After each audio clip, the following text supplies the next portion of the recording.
sinigang na hipon guys. Ayan, sitaw guys ang inilagay ko. Lalagyan ko yan siya guys ng saluyot.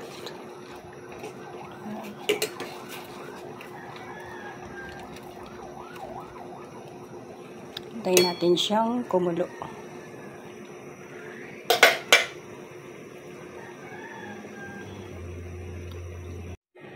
Ayan siya guys, kulong-kulo na. Ilagay na natin guys yung saluyot.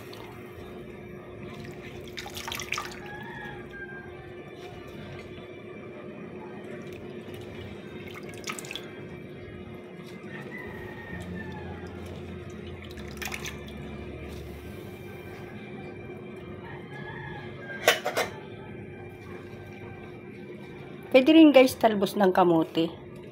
So, saluyot guys yung aking binili. Yan, healthy. Maraming benepisyo guys ang saluyot. So, kaya ito yung nilagay ko. At nga pala guys, mayroon siyang lemongrass. Ayan, kasi may ubo ako guys. Maganda to guys. Lemongrass sa may ubo. Ayan. So guys, takpan natin ng konting oras at mamaya ay luto na yan siya guys. Ayan, kulong-kulo na siya guys. Yan na. Luto na guys ang ating sinigang. Kulong-kulo na yan siya guys.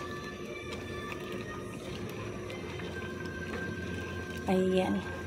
So, ilagay na natin guys yung ating last touch calamansi juice, ang ating pinakalas.